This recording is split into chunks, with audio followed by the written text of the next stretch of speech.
Good morning students. बेटा आज हमारा हिंदी ग्रामर का 11th नंबर चैप्टर है। चैप्टर का नाम है संज्ञा। संज्ञा क्या होती है? किसी वस्तु, किसी प्राणी या स्थान या भाव के नाम के रूप में जो शब्द प्रयोग किए जाते हैं वे संज्ञा कहलाते हैं। ठीक है ना। जैसे स्नेहा पुस्तक पढ़ रही है। अब यहाँ पर स्नेहा एक बच्ची का नाम है और पुस्तक एक किताब हो गई, तो ये क्या है?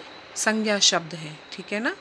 फिर आज बहुत गर्मी है या गर्मी, इससे ये क्या है? भाववाचक, यानी हमें भाव फीलिंग हो रही है ना, फील हो रही है गर्मी, तो उससे पता चल रहा है कि ये भी एक संज्ञा शब्द है। कौन सा? भाव वाला, जिसे हम भाव को क्या कहते हैं? हम सिर्फ फील कर सकते हैं। ठीक है ना। कश्मीर बहुत सुंदर है। कश्मीर क्या हो गया?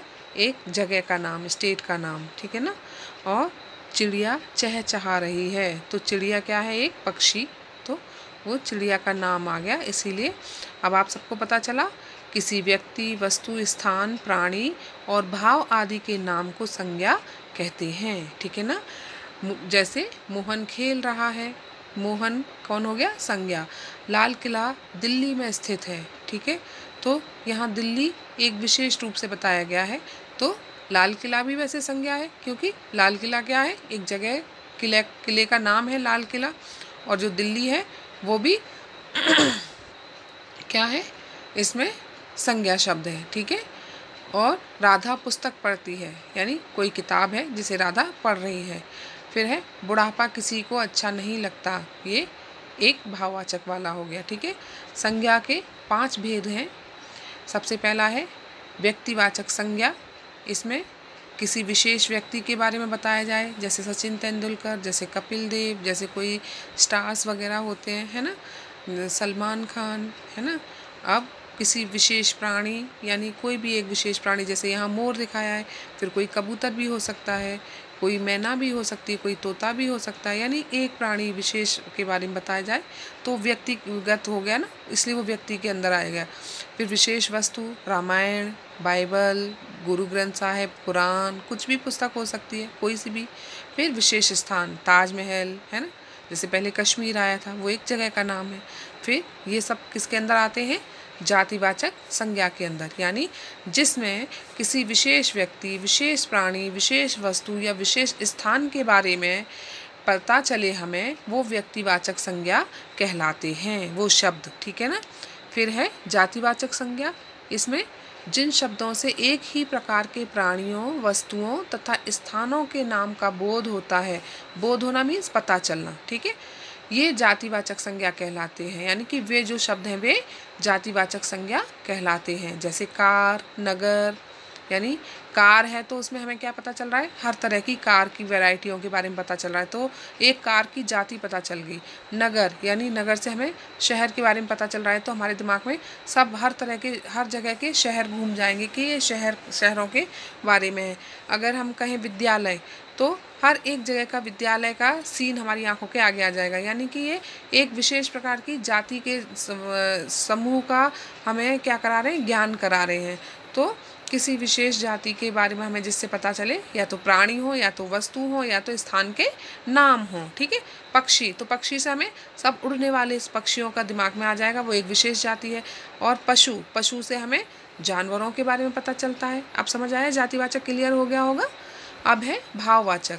भाववाचक में जिन शब्दों से किसी प्राणी या वस्तु की स्थिति, भाव या दशा का बोध होता है, यानी या तो किसी व्यक्ति की, किसी वस्तु की स्थिति पता चले, स्थिति माने हालत, और या तो भाव पता चले, और या तो उसकी दशा पता चले, यानी वो किस स्थिति, किस हालत में है वो पता चले, तो वे भाववाचक संज्ञा, वे शब्द कहलाते हैं।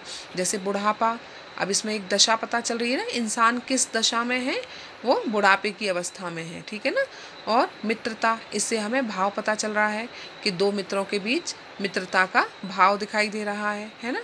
तो किसी की स्थिति पता चल रही है, बुढ़ापे की स्थिति पता चली, यहाँ से मित्रता का भाव पता चला, तो ये भाववाचक संज्ञा के अंदर आते हैं। फिर है द्रव्यवाचक संज्ञा। ठीक है।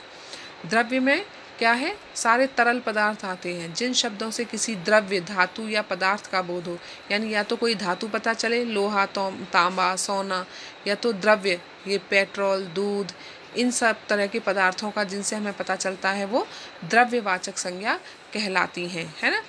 तो ये समझ आ गया होगा। पेट्रोल कैसा है, द्रव्य है, एक पदार्थ है। द्रव्य मीन्स वही तरल, लिक्विड, है ना, लिक्विड पदार्थ, ठीक है।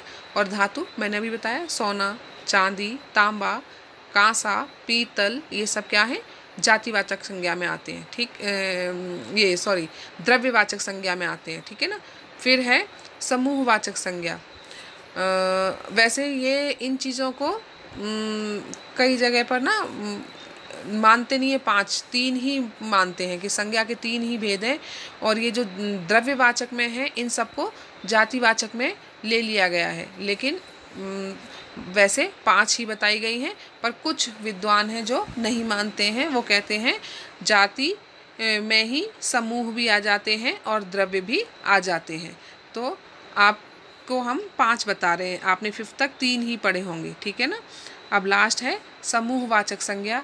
जो शब्द किसी समूह या समुदाय का बोध कराते हैं वे समूहवाचक संज्ञा कहलाते हैं। यानी कि जैसे गुच्छा, हमें पता चला गुच्छा मीन्स हमारे दिमाग में सीधे किसी चीज़ का गुच्छा आएगा, या तो चाबियों का गुच्छा आएगा, या तो अंगूर का गुच्छा आएगा, है ना। यानी जो बहुत सारे समूह के साथ हों, तो जो चीज़ें झुंड में हों वो समूहवाचक संज्ञा, नाम से ही पता चला है ना, समूह, समूह माने झुंड। तो जिन चीज़ों का झुंड है वो चीज़ें जो हैं वो कैसी कहलाती हैं, समूहवाचक में आती हैं, ठीक है बेटा। अभी आपको संज्ञा अच्छी तरह से पता चल गया होगा।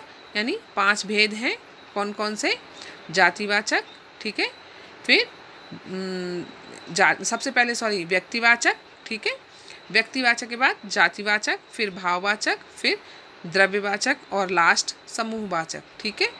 अभी आपको सबको अच्छे से पता चल गया होगा।